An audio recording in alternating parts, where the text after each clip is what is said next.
Bueno,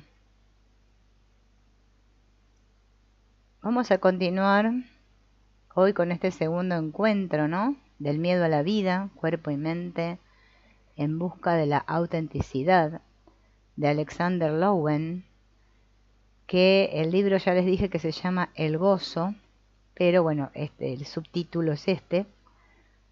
Y habíamos quedado, ¿no?, en esta parte de los conflictos inconscientes reprimidos, estos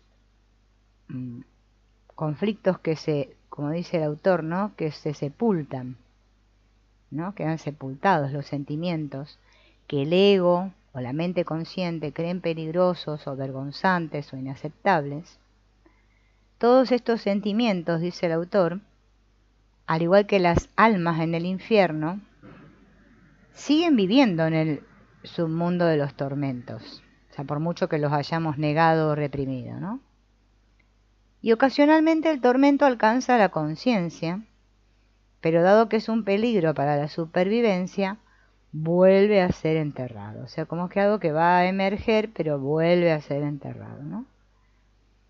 Seremos capaces de sobrevivir si podemos vivir en la superficie, controlando sentimientos y conductas, pero esto entraña un sacrificio de nuestros sentimientos más profundos.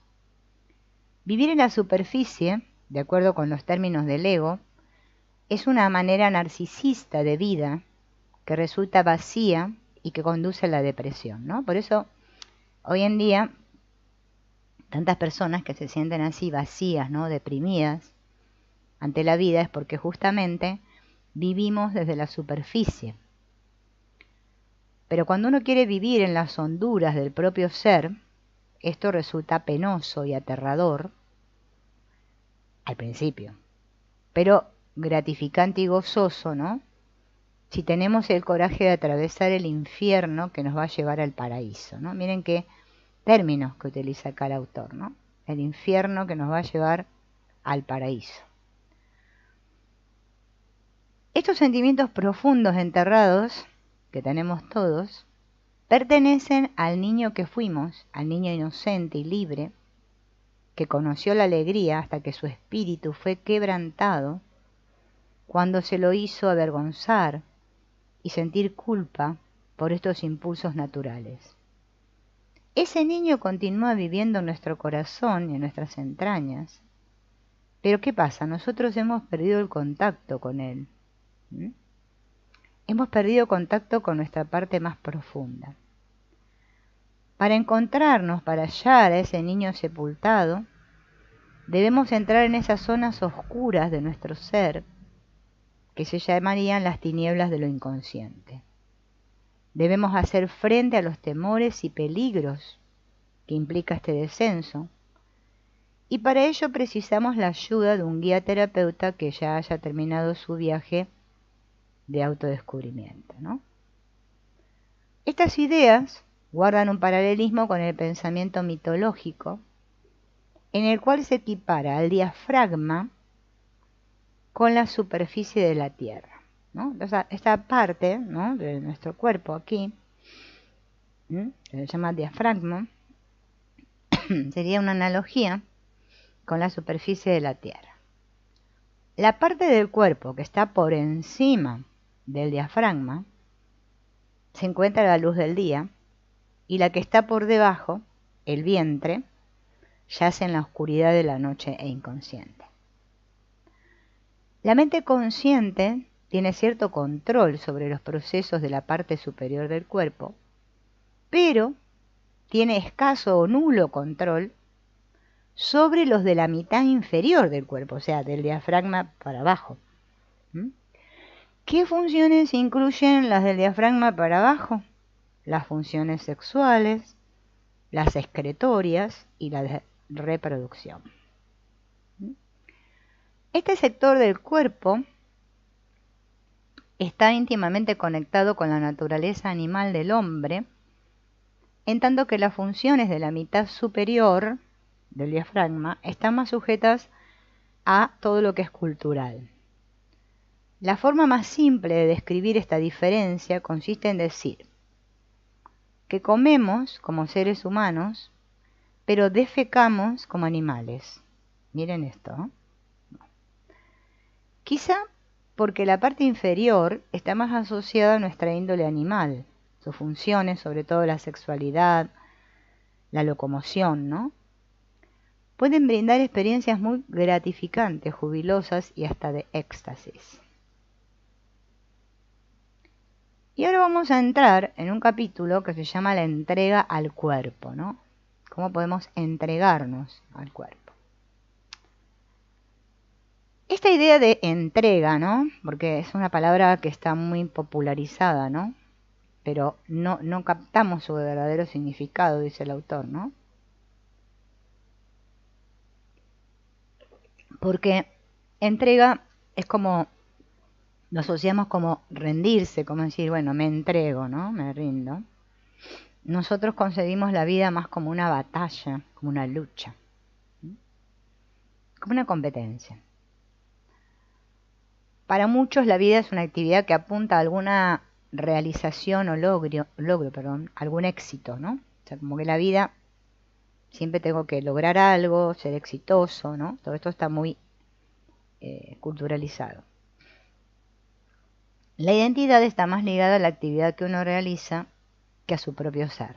O sea, es más importante el hacer, como decía el autor, que el ser. Esto es típico de una cultura narcisista en la que la imagen es más importante que la realidad. Vieron que hoy en día está muy de moda esto que todos son narcisistas y psicópatas. Bueno, para mí somos todos narcisistas y psicópatas. Porque la mayor parte de los seres humanos nos importa la imagen. O sea, ¿qué imagen damos?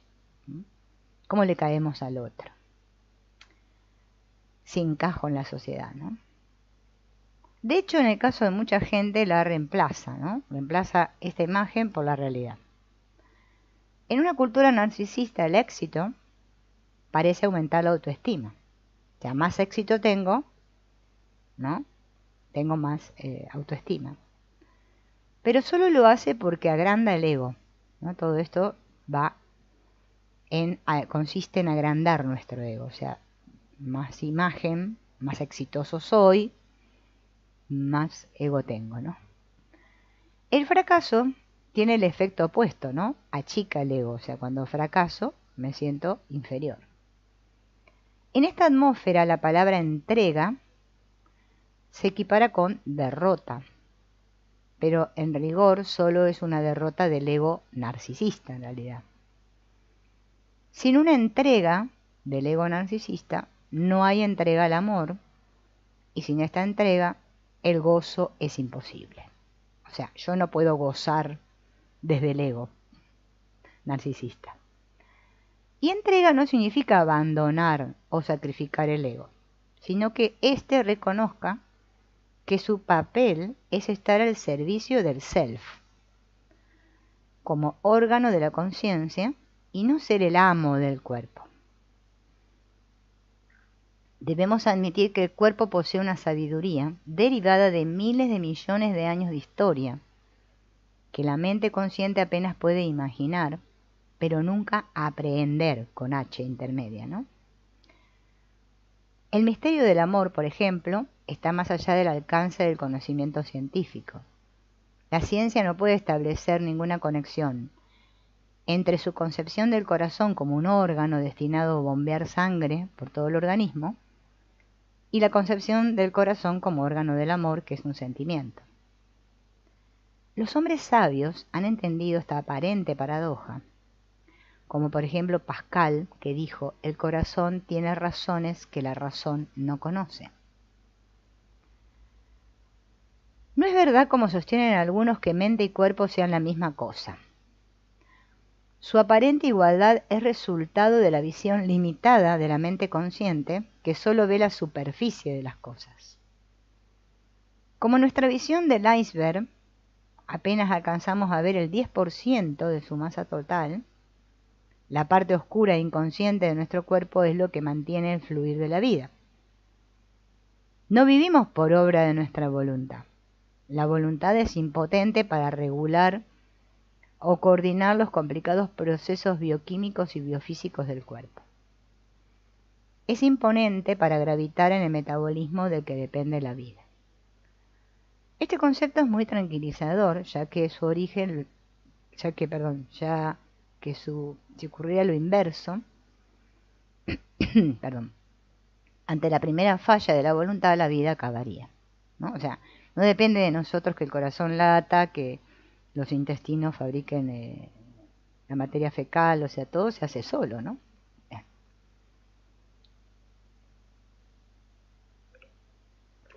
Vamos a considerar cómo es el desarrollo del embrión del ser humano. Este organismo minúsculo, el huevo fecundado, sabe lo que tiene que hacer a fin de potenciar su posibilidad inherente de convertirse en un ser humano. Y sin embargo, los seres humanos tenemos la arrogancia de suponer que sabemos más que la naturaleza.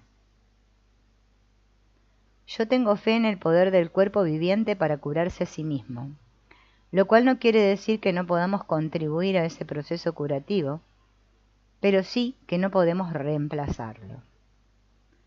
La terapia es un proceso de curación natural en el que el terapeuta da su apoyo a la propia función sanadora del cuerpo. No es el médico el que le dice al cuerpo cómo reparar un hueso fracturado, ni quien le ordena a la piel regenerarse a sí misma después de haber sufrido un corte o una herida. En muchos casos la curación se producirá incluso sin el apoyo del médico. Me he preguntado por qué no pasa lo mismo con la enfermedad mental o emocional, ¿no? Fíjense, gran pregunta esta. Porque vieron que como cuando es la cosa de lo físico, es como que parece que es más sencillo. Vamos al médico, nos operamos, nos hacemos no sé qué. Pero ¿qué pasa con esto de lo mental o emocional? Cuando nos deprimimos, ¿por qué no nos curamos de forma espontánea? Debo decir que algunos individuos logran superar espontáneamente su reacción depresiva. Por desgracia, en la mayoría de los casos, la depresión tiende a repetirse porque persiste la causa subyacente. Esa causa, ¿no? Dice acá el autor, ¿no? No es verdad, como sostienen algunos, que mente y cuerpo sean la misma. Otra vez está. Bien. Bien. El autor lo que quiere decir, ¿no? Es que nosotros todos creemos que mente y cuerpo son la misma cosa.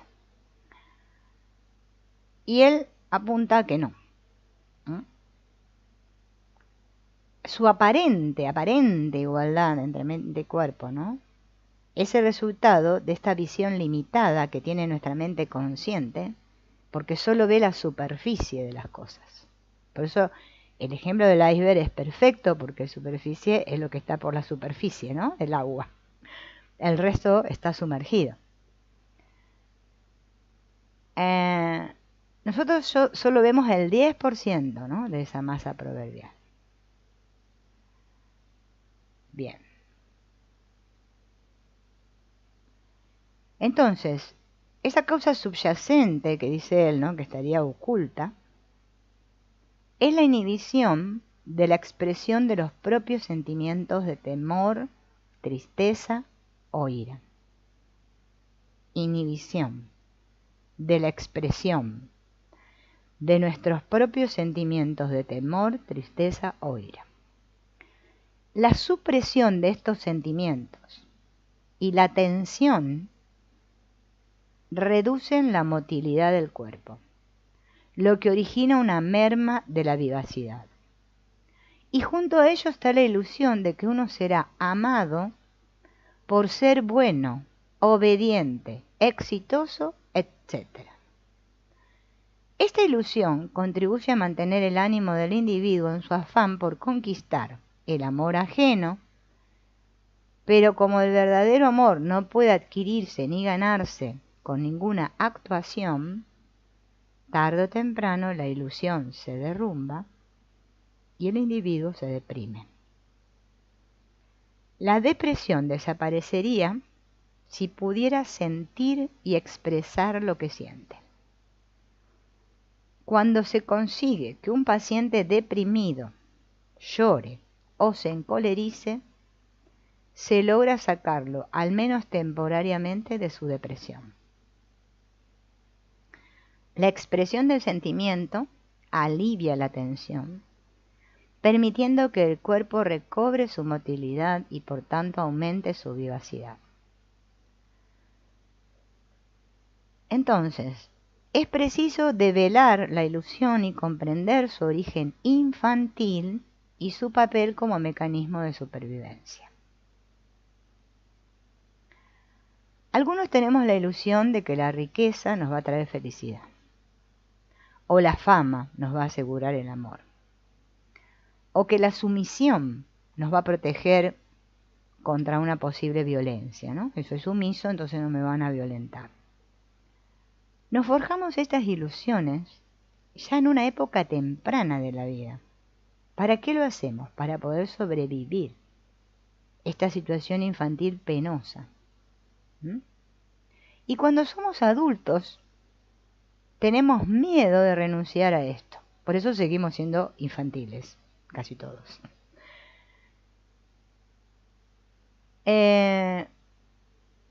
Tal vez la principal ilusión sea la creencia de que la mente consciente controla al cuerpo y de que si cambiamos nuestro modo de pensar, podemos cambiar nuestros sentimientos. Nunca he visto que esto sucediera, aunque la ilusión de que la mente es todopoderosa puede darnos ánimos durante algún tiempo. Pero, como siempre, cuando la persona pierde energía, la ilusión se viene a pique y el resultado es la depresión. O sea, esto es normal que lo sufran las personas muy controladoras, ¿no? Porque yo mientras creo que controlo, va bien, pero cuando ya veo que no puedo controlar más, me voy a deprimir, ¿no?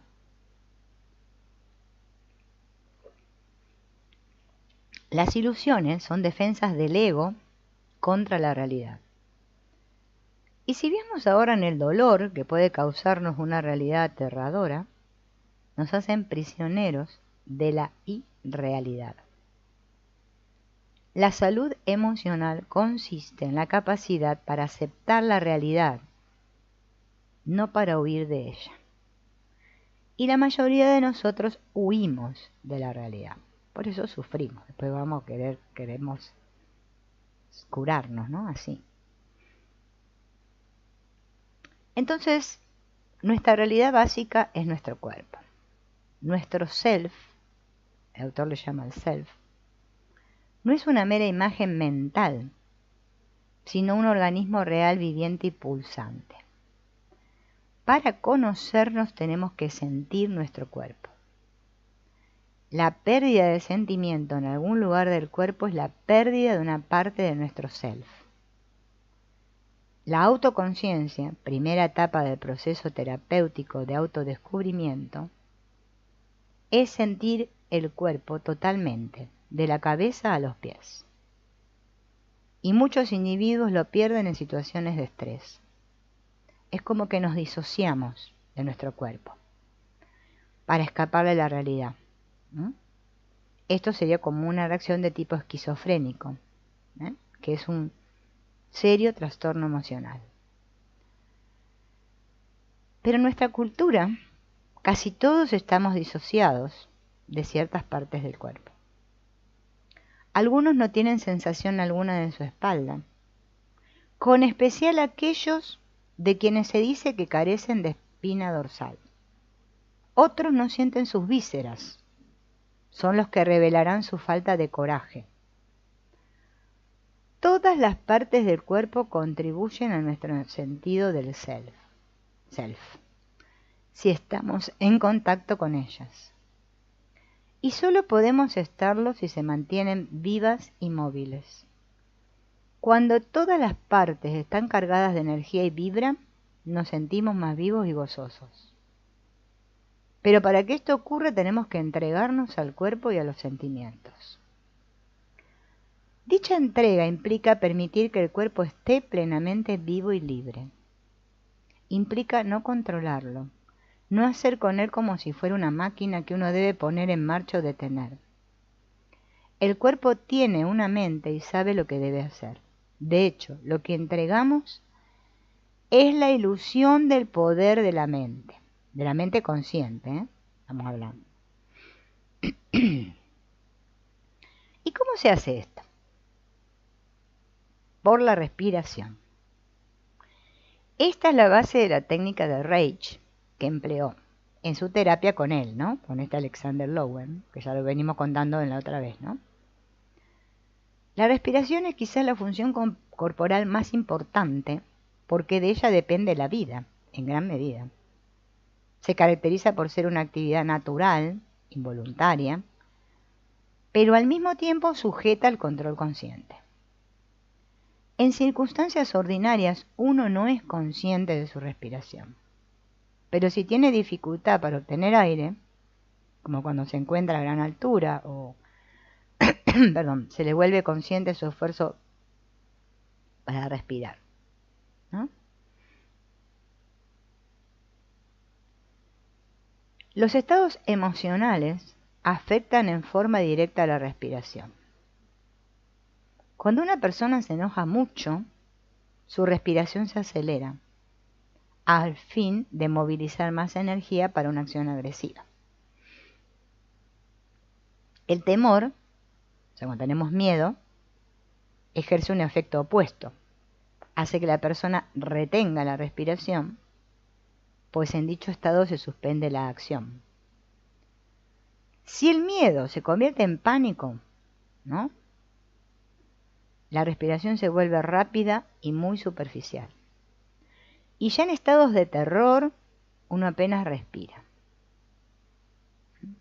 Porque el terror tiene sobre el cuerpo un efecto paralizante.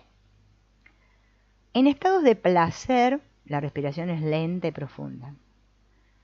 Pero si la excitación placentera se incrementa hasta el gozo o éxtasis, ¿no? Como por ejemplo en el orgasmo sexual, la respiración se torna rápida y profunda, en respuesta al mayor monto de excitación placentera de la descarga. Así que estudiando la respiración de una persona, un terapeuta puede comprender el estado emocional del paciente. Esto es muy interesante.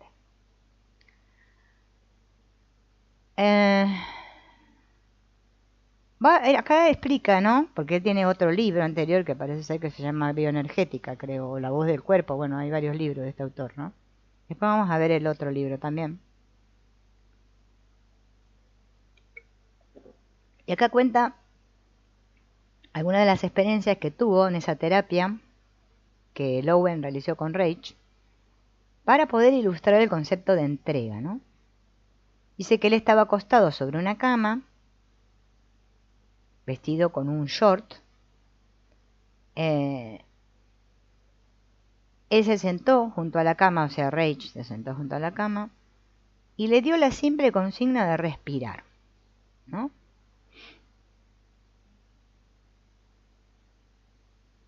Después de unos 10 minutos o 15, me dijo: Lowen, usted no está respirando. Le contesté que sí, que lo hacía, pero es que su pecho no se mueve. Y así era. Me pidió que colocara una mano sobre el pecho para apreciar su movimiento, ¿no? De apoyarlo.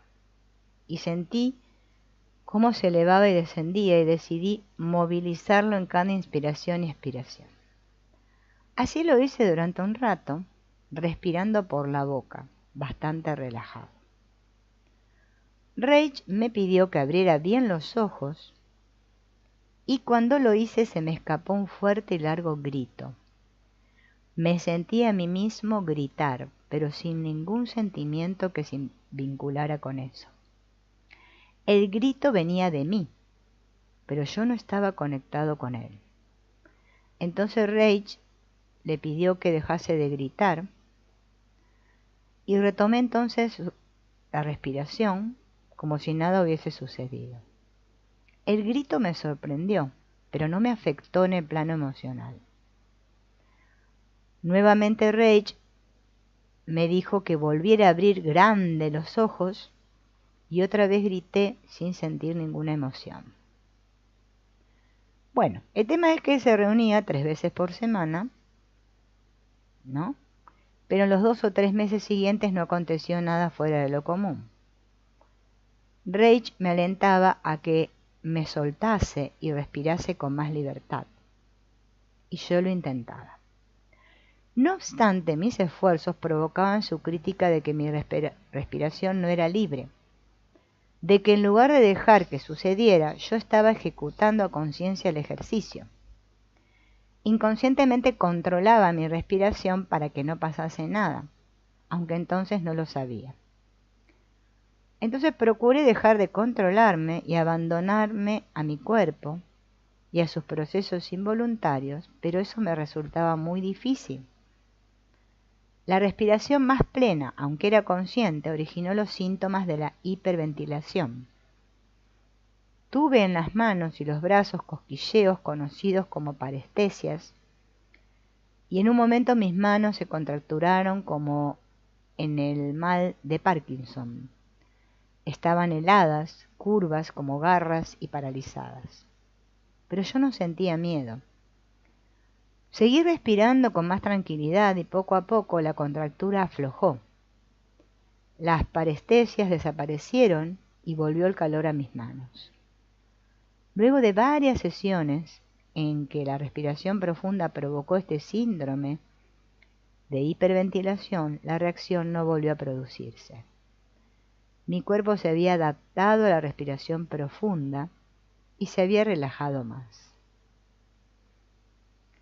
Luego interrumpió la terapia por vacaciones y cuando las volvió a retomar, intentó abandonarse y respirar espontáneamente. Y durante este segundo año de terapia comenzaron a sucederle hechos importantes. En un episodio revivió una experiencia infantil que explicó los gritos esos que él tuvo en su primera sesión. Estaba tendido sobre la cama respirando y tuvo la impresión de ver una imagen en el cielo raso, impresión que se volvió más nítida en el transcurso de las sesiones, hasta que la imagen se aclaró y pude ver que era el rostro de mi madre mirándome desde arriba muy enojada. Sentí que yo era un bebé de unos 9 meses, que estaba en el cochecito fuera de la casa llorando para que acudiera mi madre. Es probable que ella estuviese haciendo algo importante, porque cuando vino me miró con una ira tal que quedé congelado por el terror. Los gritos que entonces no pude emitir estallaron en mi primera sesión, 32 años después. En otra oportunidad, tuvo la sensación de ser movido por una fuerza interior. Sintió que su cuerpo empezó a balancearse. Me incorporé de la cama, me senté, luego me puse de pie y parado frente a la cama comencé a golpearla con ambos puños. Al hacerlo vi la cara de mi padre y supe que le estaba pegando a él por haberme dado una paliza cuando yo tenía 7 u 8 años. Más tarde le pregunté acerca de este incidente y me lo ratificó, explicándome lo que había pasado. Yo había estado fuera de casa hasta muy tarde, mi madre se había preocupado, entonces la madre le pidió al padre que le diera una buena tunda de castigo, ¿no? Lo sorprendente de esta experiencia es que mis movimientos no eran conscientes. No decidí levantarme y pegarle a la cama, sino que mi cuerpo actuó por su cuenta, del mismo modo que cuando me puse a gritar. En su segundo año de terapia con Reich comenzó a respirar de manera más libre. Si bien aún no me podía entregar totalmente a mi cuerpo, su motilidad aumentó considerablemente. Tendido en la cama, mientras separaba y juntaba levemente las piernas, surgieron vibraciones en ellas, las que indicaban que las recorría una corriente energética. También pude sentir esas vibraciones en mi cadera cuando ésta cobró más vida. En parte derivaban de la tensión liberada de los músculos de esa zona, pero en parte eran un fenómeno natural de la vida. Los cuerpos vivos son sistemas vibratorios, los cuerpos muertos no se mueven. A pesar de las dos irrupciones, que yo había tenido y de la creciente vivacidad de mi cuerpo, aún no era capaz de entregarme a punto tal de experimentar el reflejo del orgasmo. En ese momento Rach me sugirió que interrumpiéramos la terapia porque habíamos llegado como un callejón sin salida. Esto provocó en mí un efecto tremendo, sufrí un colapso y comencé a sollozar profundamente, porque él sentía que si interrumpía la terapia estaba fracasando, ¿no? Y no iba a poder alcanzar su salud sexual.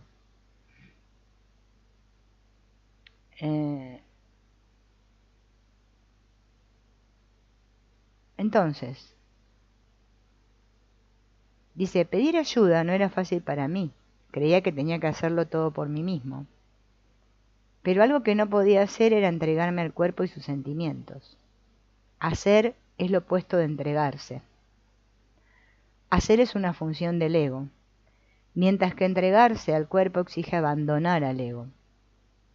Aunque yo no me consideraba una persona egocéntrica o narcisista, ese era un aspecto importante de mi personalidad. No quería o no podía echarme a llorar, salvo que me hallase en una situación extrema, porque inconscientemente estaba resuelto a lograr el éxito. Entonces, Rach, reconociendo la importancia de su quiebre, aceptó continuar con la terapia. Bueno, en ese periodo se pudo abandonar, más libre a su respiración.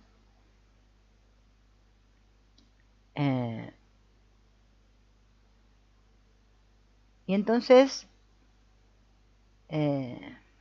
durante todo ese periodo que después suspenden de vuelta la terapia, él sintió que todo esto le permitió entregarse más plenamente, ¿no?, a sus sentimientos de amor. Un año atrás, él se había enamorado de una joven, pero la relación no era sólida, y en un momento, cuando pareció que iba a terminar esa relación, revivió una experiencia infantil que explicó los gritos, estos que él había tenido en su primera sesión. Tendido sobre la cama, respirando, tuve la impresión de ver una imagen en el cielo raso, que se volvió más nítida, ¿no?, que era la madre que lo miraba desde afuera, enojado. Bueno, ya nos acordamos de todo esto, ¿no? Esperen, porque me doy cuenta que este libro tiene fotocopiadas las hojas dobles, que ya llegamos, ¿no?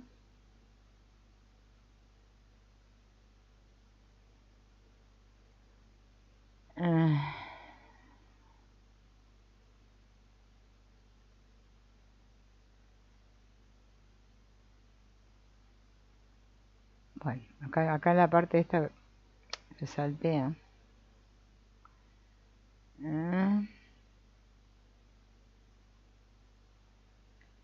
En esa relación dice que otra vez tuvo un derrumbe, lloró desconsoladamente, ¿no? Pero después, más adelante, pudo llegar a vivir experiencias sexuales más placenteras, dice él. Después se casó con esa mujer, actualmente sigue casado con ella, y cuando retomó la terapia, su capacidad para ceder a los actos involuntarios de su cuerpo había mejorado mucho.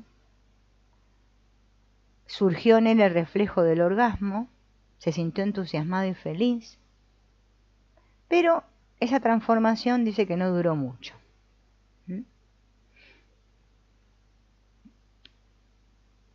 Para que estas experiencias, dice él, ¿no?, transformadoras, sean significativas y profundas, uno debe elaborar los conflictos que derivan del pasado y que están hondamente estructurados en la personalidad, tanto en el plano físico como psíquico. Su terapia con Rach había dejado irresueltos demasiados problemas, ¿no?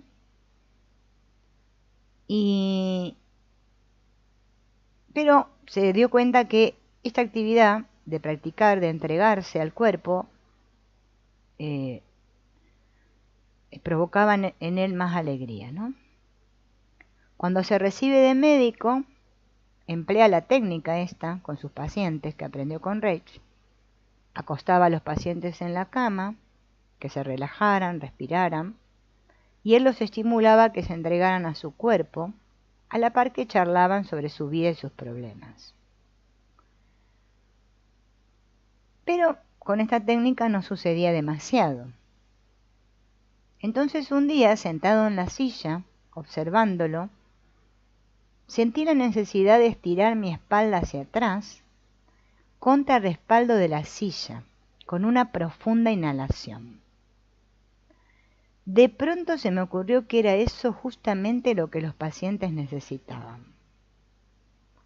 Entonces en la cocina de su consultorio había una banqueta de 3 patas, la cubrió con una frazada enrollada y le dijo al paciente que se acostase de espaldas sobre la banqueta con los brazos hacia atrás, tocando la silla como muestra la figura. Ahora les voy a mostrar la figura.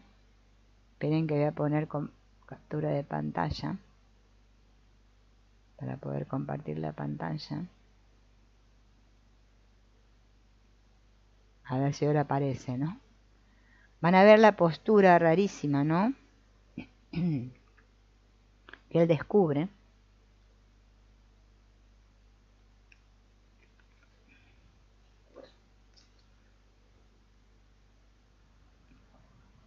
A ver si se ve. Yo estoy mirando por acá a ver si se ve. Ahí está, ¿la ven? Esperen que la pongo. Lo que se ve, ¿no? Es en el cuerpo de la paciente, ven la banqueta. Bien. Yo no me voy a salir de acá porque si no se me va. La banqueta, la frazada enroscada, ¿no? Y las piernas así en esta postura y tirando los brazos hacia atrás. Y que inhale así. Dicen que esto tiene un efecto muy positivo. Bueno, habría que probarlo, ¿no? Háganlo con alguien al que los acompañe por la duda que se les vaya al banquito de la miércoles y se caiga. Alguien que los esté mirando, ¿no? Entonces dice que esto tuvo un efecto muy positivo y la respiración del paciente se volvió más profunda a raíz del estiramiento. Yo podía observar la onda respiratoria y en qué lugares se bloqueaba. Desde entonces que él usa este taburete bioenergético y en los 40 años transcurridos desde que lo introduje aprendí a incrementar su provecho haciendo que el paciente utilizase su voz mientras está en él. Luego en el próximo capítulo va a explicar cómo coordina lo de la voz con la respiración, ¿no? Bien, vamos a dejar de compartir pantalla. Vamos a ir para acá. Ese es el ejercicio que después él lo va a explicar más profundamente, ¿no? ¿Qué cambio importante además logró con esta técnica?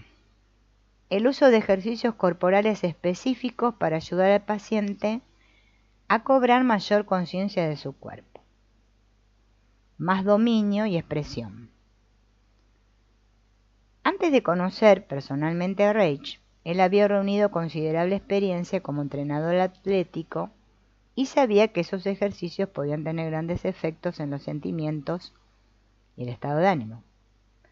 Era posible planearlos de modo tal que se ajustaran a los problemas emocionales específicos que uno observaba en el cuerpo de cada paciente. Porque estos ejercicios involucraban la expresión de sentimientos. Originalmente él había creado estos ejercicios para aumentar la motilidad de su propio cuerpo, que más adelante también los vamos a ver.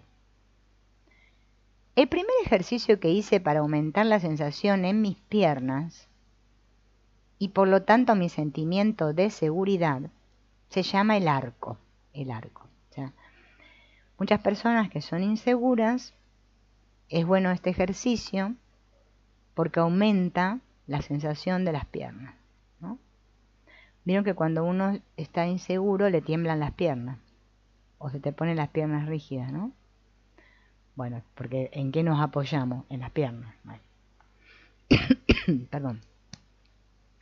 Es una posición bien conocida, ya que forma parte del programa de ejercicios chinos del Tai Chi Chuan. Parado, con los pies bien separados, las rodillas flexionadas y el cuerpo ligeramente arqueado, colocaba mis puños en la base de la espalda a fin de mantener el arco. Esta postura me brindaba una mayor seguridad de estar en contacto con la parte inferior de mi cuerpo y facilitaba la respiración, ¿no? Entonces, él, buscando su propia modalidad, invirtió la postura, inclinándose hacia adelante hasta que los dedos de las manos tocaran el suelo, con los pies a unos 30 centímetros de distancia y ligeramente doblados hacia adentro.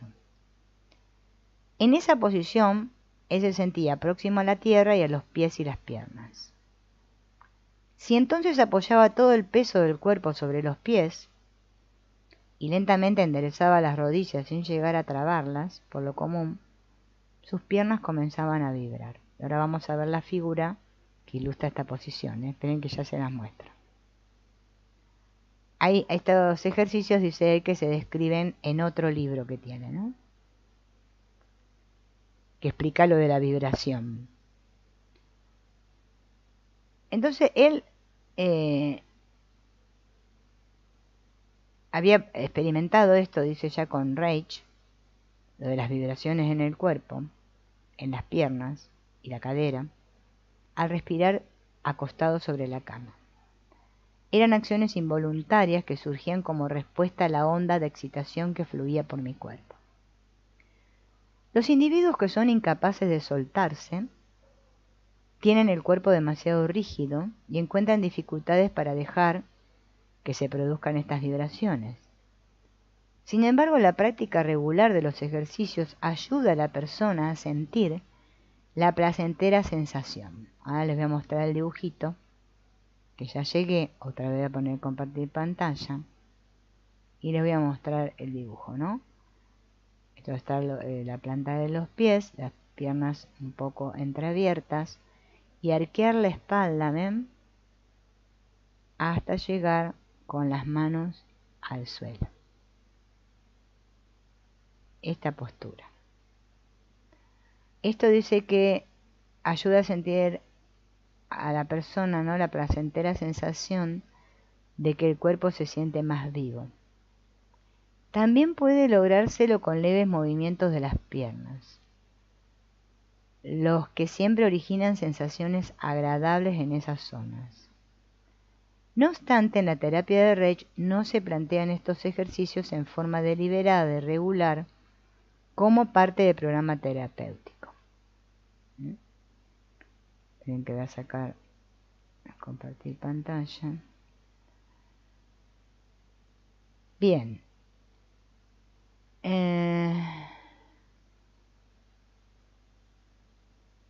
Vamos a ver esto que explica el autor, lo del enraizamiento y realidad.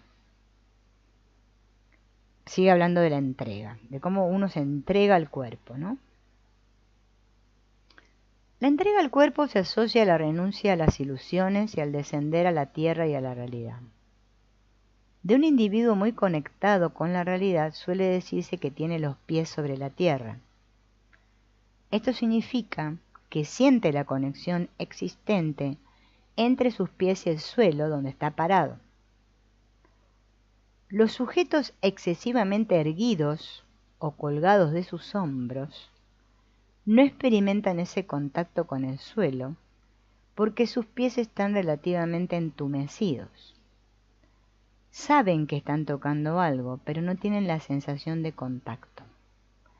Han retirado esa energía excitatoria de la parte inferior del cuerpo como reacción frente al temor. Si este es muy intenso, la persona retirará de hecho todos sus sentimientos del cuerpo y su conciencia se limitará a la cabeza. Vivirá entonces en un mundo de fantasía, común a los niños autistas y en los adultos esquizoides. Muchas personas viven más en su cabeza que en su cuerpo, a fin de evitar sentir el dolor o el terror que éste alberga. Algunos llegan incluso a dividirse y disociarse del cuerpo en situaciones de gran temor.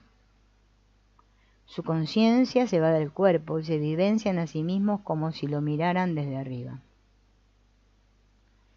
Esta reacción de tipo esquizofrénico representa un quiebre con la realidad. Uno de sus pacientes, dice él, ¿no?, que era un individuo muy perturbado, contaba que veía desde el cielo raso su propio cuerpo tirado sobre la cama. El contacto con la realidad no es un estado de todo o nada. Algunos estamos en mayor contacto y otros estamos más escindidos, ¿no? Dicho contacto con la realidad es la condición de la cordura. Por eso cuando yo les hablo y les digo, ¿no?, para que los lo escuchen después, ¿no?, porque hay pocas personas en el directo, que tengan cuidado con las cosas espirituales, porque la gente lo que hace es desconectarse de la realidad. Y bueno, después pierden la cabeza, ¿no? Se quedan chifuletos. Y queda así. No sirve de nada eso. Pero bueno, yo lo digo. Después cada uno haga lo que quiera, como siempre digo, ¿no? Yo lo experimenté, por eso se los digo. Yo estaba totalmente desconectada de mi cuerpo, porque claro, el mundo no existe, toda una ilusión. Andaba por allá volando.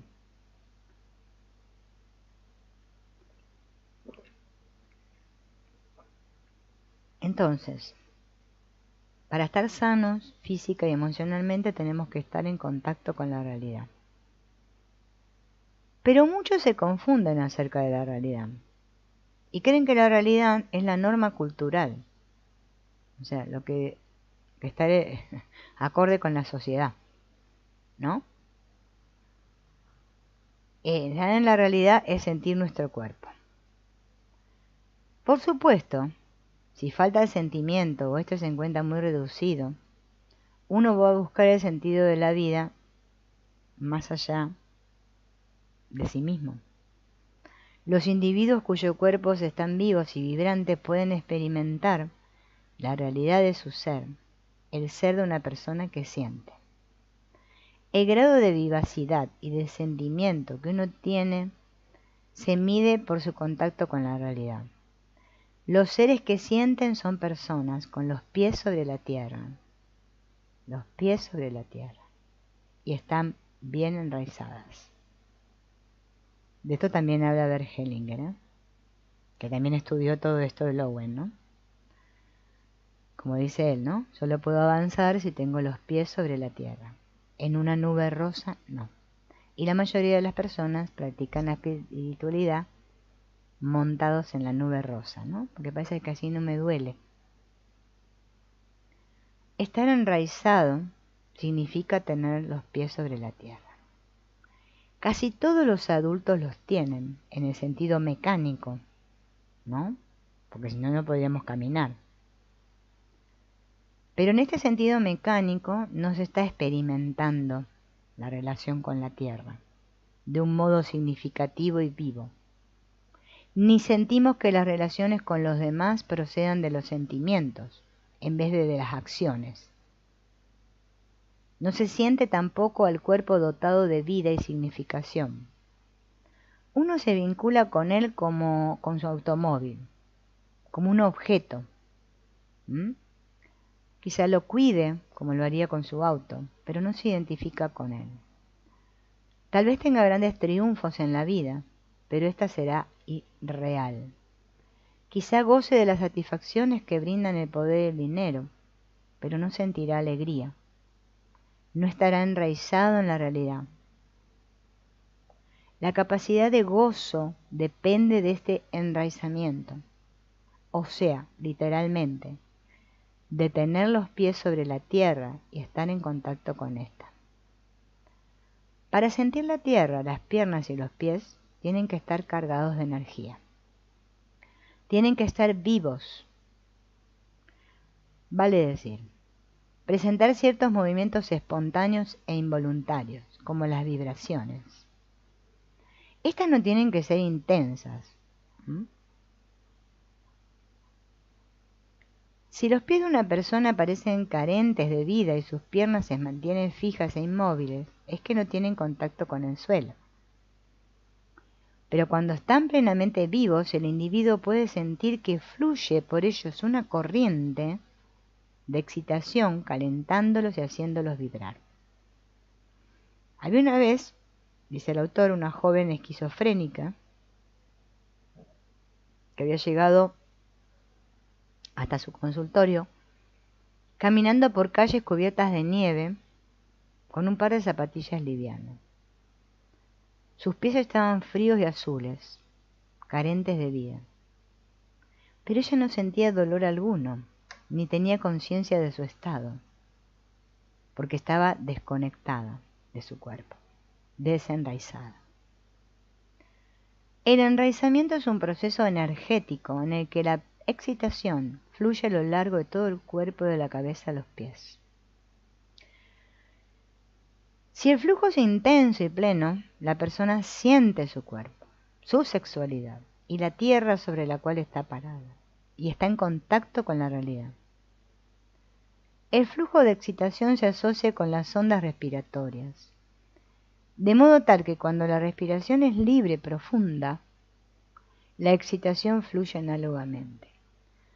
Si la respiración o el flujo se bloquean, la persona no siente su cuerpo por debajo del lugar en el que el bloqueo se produjo. Limitado el flujo, se reduce el sentimiento. Como el flujo de excitación es pulsátil, o sea, baja hasta los pies y luego sube a la cabeza, ¿no? Como si fuera un péndulo, ¿no? Excita los diversos sectores del cuerpo, cabeza, corazón, genitales y piernas.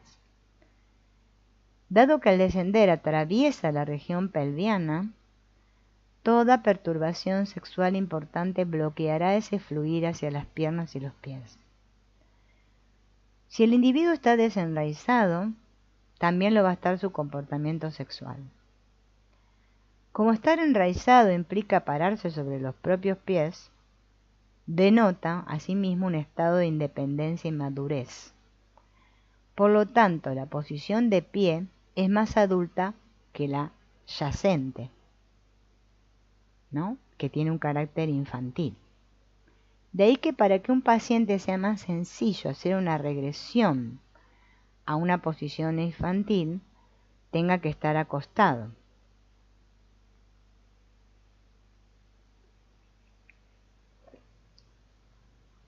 Esto explica por qué experiencias como el reflejo orgásmico que un paciente puede sentir en la terapia acostado en la cama no se traduce luego necesariamente en cambios de su conducta adulta. El reflejo orgásmico es un criterio válido pero no absoluto de salud, salvo que el individuo esté además bien enraizado. Hay que admitir que los sentimientos de un niño, si bien pueden ser similares a los de un adulto, no son idénticos. La ira de un niño no es la misma que la de un adulto, como tampoco su tristeza.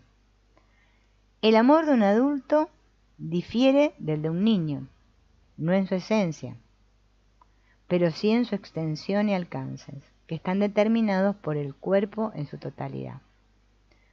Ello no implica que los bebés o los niños pequeños no estén enraizados.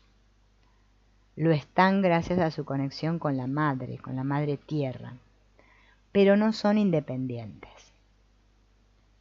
Este análisis nos va a ayudar a comprender el atractivo que ejerce un culto que demande de sus miembros la entrega de sus respectivos egos al líder. La entrega a un líder equivale a una regresión a la infancia. ¿Vieron esto de las personas que tienen que seguir al gurú? Y que les gusta seguir a las masas.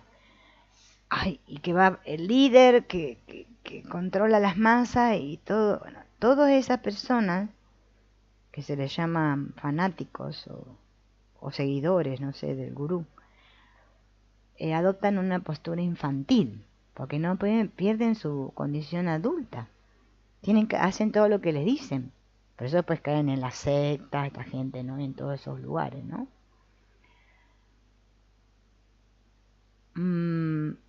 Entonces,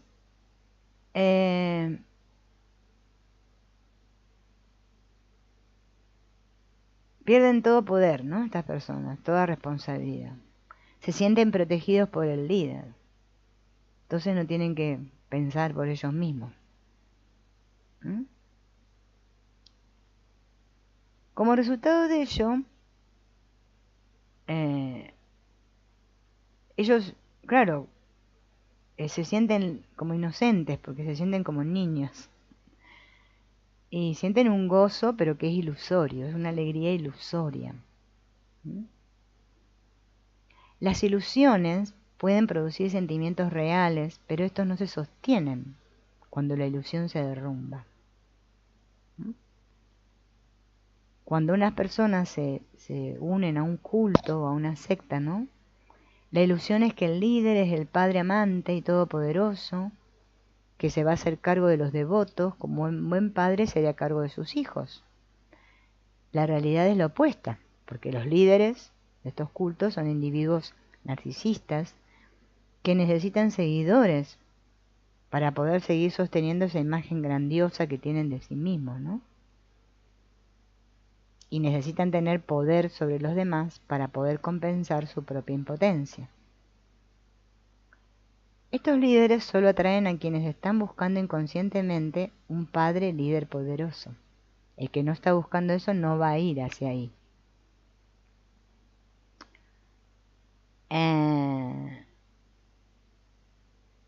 Bien. Miren que acá... todo esto no lo voy a hacer.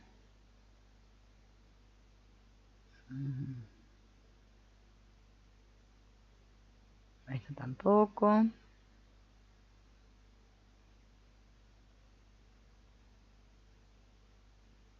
Esto tampoco.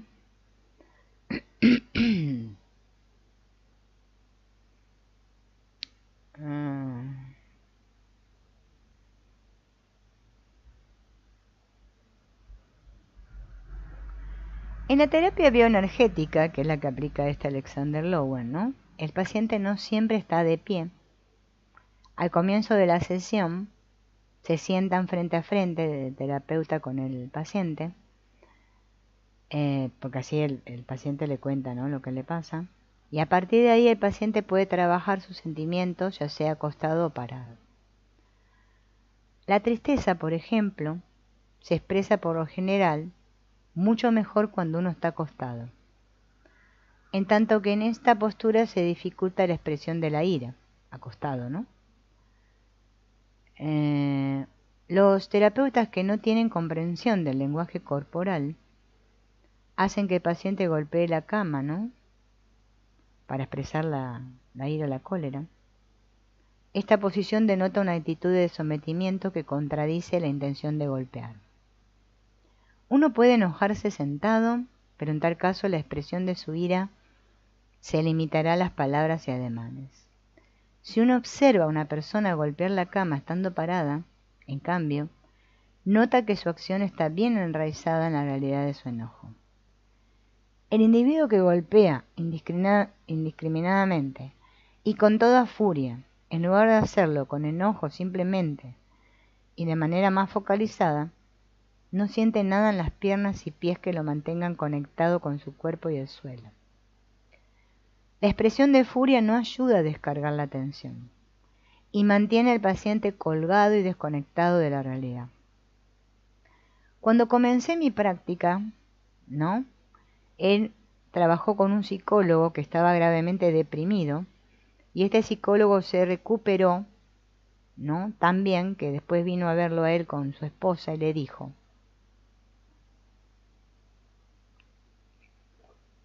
usted fue el único terapeuta capaz de lograr que mi marido se apoyase de vuelta sobre sus propios pies. Le contesté que lo había logrado haciendo que se apoyara sobre sus propios pies. Esto no significa que el hecho de que una persona se pare le permitirá superar su depresión, pero es un avance. Mantener sentada a la persona en una silla o acostada en un diván, solamente hablando, es una desventaja para el proceso terapéutico. Entonces, si se quiere que la alegría caracterice la propia vida, ella no puede depender de ninguna experiencia especial. Estoy seguro de que todos han conocido momentos de gozo como resultado de la irrupción de alguna emoción intensa que origina un sentimiento de libertad o de liberación.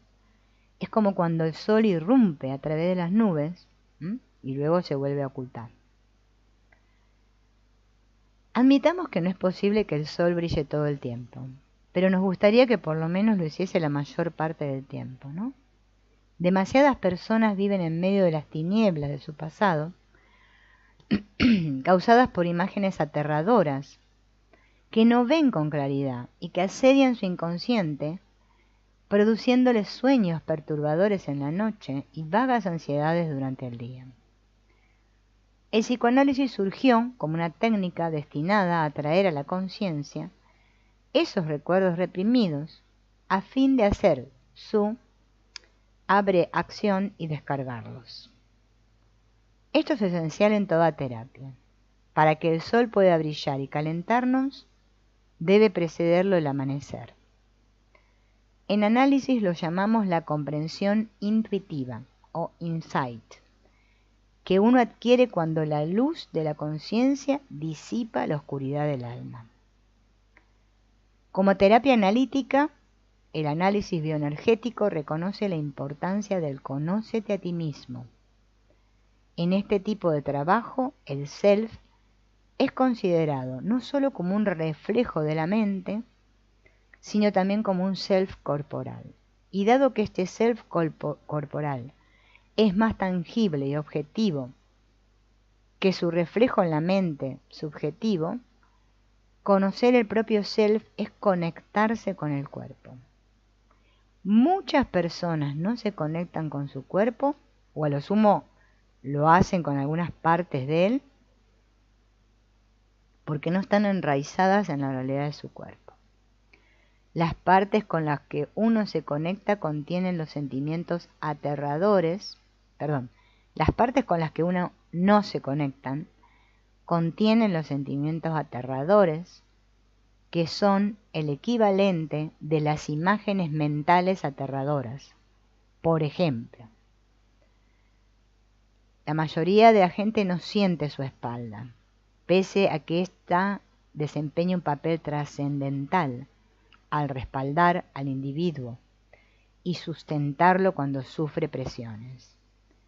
Esta función se vincula con el hecho de tener una espina dorsal, o sea, con el hecho de no ser un gusano ni un flojo. La columna vertebral solo puede cumplir dicha función si el individuo la vivencia como una estructura energética viva. Si es demasiado débil o dócil, el individuo carecerá de la capacidad para respaldar su posición y los demás lo verán como un flojo. Si es demasiado rígida, puede quedar inmovilizado en una postura de resistencia que bloquea su capacidad para responder al amor y a la vida.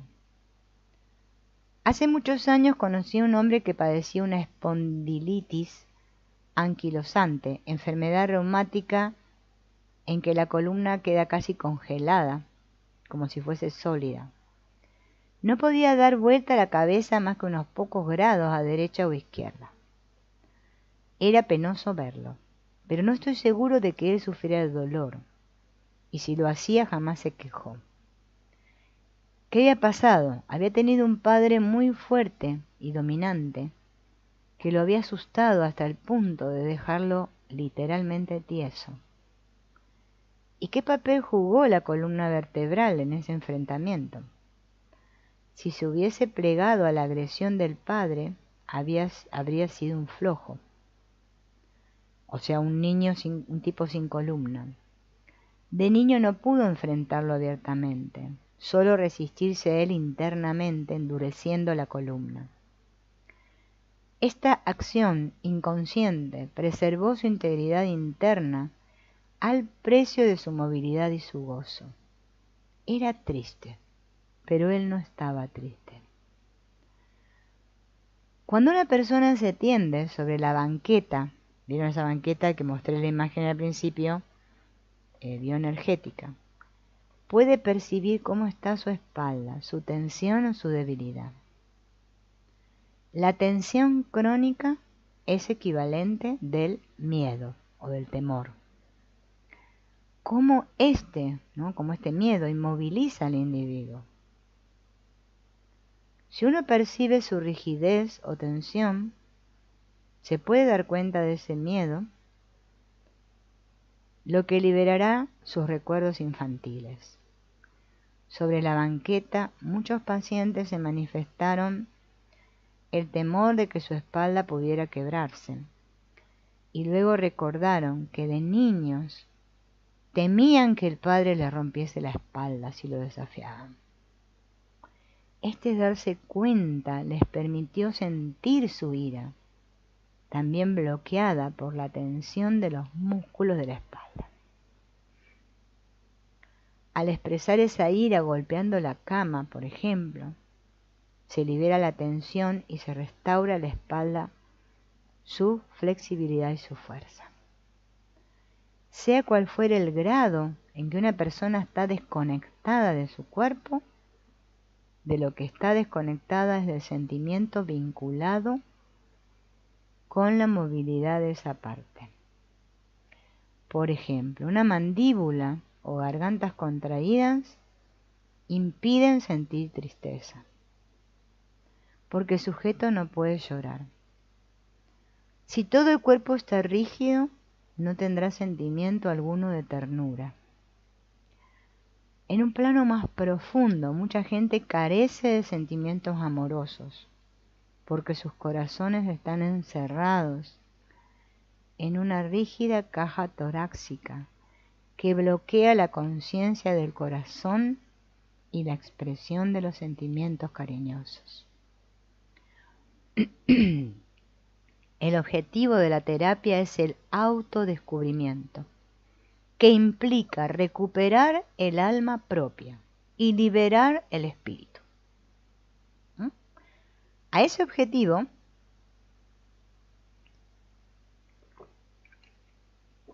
se llega en 3 etapas. Primera etapa, conciencia de sí, que significa percibir todas las partes del cuerpo y los sentimientos que en ellas puedan surgir.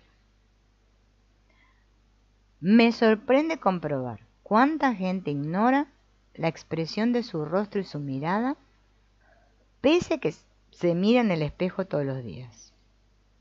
La razón es que no quieren verse.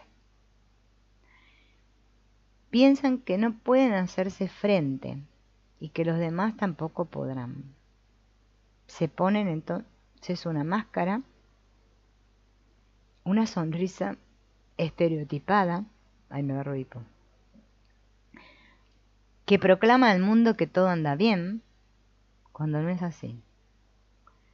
Si dejan caer la máscara, generalmente se asiste a una expresión de tristeza, dolor, depresión o temor. En la medida en que la llevan puesta, no pueden sentir su propio rostro, pues está congelado en la sonrisa fija. Sentir dicha tristeza, dolor o temor no produce gozo, pero sí esas emociones suprimidas no se sienten, tampoco se las puede liberar. Uno queda aprisionado detrás de una fachada que impide que el sol llegue a su corazón. Cuando el individuo avanza y deja atrás esa oscura celda, tal vez al principio el sol sea enceguecedor para él, pero una vez que se habitúa, ya no quiere volver más a su prisión tenebrosa. La segunda etapa es la expresión de sí. Si los sentimientos no se expresan, se los suprimen y uno pierde contacto con el ser. O sea que primero es conciencia de sí. Segunda etapa, expresión de sí, ¿no? Por ejemplo, cuando a los niños se les veda expresar ciertos sentimientos como la ira o se los castiga, ¿no? Ellos ocultan esto y a la larga pasan a formar parte del sombrío mundo subterráneo de la personalidad. Gran cantidad de gente está aterrada de sus propios sentimientos. Los considera peligrosos, atemorizantes o alocados. Muchos tienen una furia asesina que según piensan debe mantener sepultada por el temor a su destructividad potencial. Esta furia es como una bomba que no ha explotado y uno no se atreve a tocar. Pero tan pronto se la hace estallar en un sitio seguro, se torna inocua. Uno puede liberar los sentimientos asesinos, ¿no? En una terapia. Y de hecho, este autor dice que lo estimula todo el tiempo. Una vez que se libera esa furia, ¿no? Se puede manejar más racionalmente. Y la tercera etapa es el adueñamiento de sí, que implica que el individuo conoce lo que siente, que está en contacto consigo mismo, que es capaz además de expresarse apropiadamente para promover sus mejores intereses, o sea que es dueño de sí. Ya han desaparecido los controles inconscientes que provenían del temor a ser el mismo, desaparece la vergüenza, la culpa sobre lo que él es o siente, y han desaparecido las tensiones musculares de su cuerpo que bloqueaban esta expresión de sí y limitaban su conciencia de sí. En su lugar, ¿qué hay ahora? Autoaceptación y libertad para ser. A lo largo de todo este libro se explica justamente cómo se hace esto, ¿no? Este proceso involucra la indagación analítica del pasado del sujeto para comprender cómo y por qué perdió o fue dañado su self.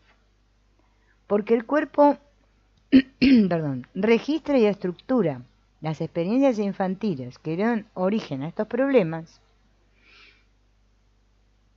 Y poder leer el cuerpo, brinda información básica sobre su pasado. Esto, más lo que se aprende mediante la interpretación de los sueños, el análisis de la conducta y el intercambio verbal con el terapeuta, todo esto debe ser vinculado por el paciente con lo que él siente y con su sensación del cuerpo. Solo así mente y cuerpo se integran. La terapia es un viaje de autodescubrimiento. No es rápido ni sencillo. En algunos casos puede llevar toda la vida, pero su retribución es saber que no se ha vivido en vano. Uno descubre el sentido de la vida en la experiencia profunda del gozo. Y les voy a dejar, ¿no?, para la próxima. Ay, a mí me apasiona este libro. Yo lo haría a la tarde, haría otro directo de esto. Hola Marlene. Bueno, gracias, feliz año. Haría la otra parte más, miren, de este. No sé si no la hago. En el capítulo que continúa, a mí me causó mucha asombro porque dice, oh Dios. ¿Vieron que nosotros todos usamos mucho esa frase? Oh Dios, Dios mío, oh Dios. El autor explica de dónde viene eso. Bueno, veremos si puedo hacerlo a la tarde, lo hago. Si no, no lo hago. No sé, no les prometo nada porque no sé. No tengo ni idea de lo que me va a pasar dentro de un rato. Bueno, espero que les haya servido este contenido, esta información, para aprender a liberar todos nuestros bloqueos, ¿no? Entender por qué estamos tensos, por qué nos duele acá, por qué nos duele allá. Y que la verdad que es una terapia muy buena para aprender a leer nuestro cuerpo y el cuerpo de los demás. Bien, nos veremos en el próximo encuentro. Chao, hasta luego.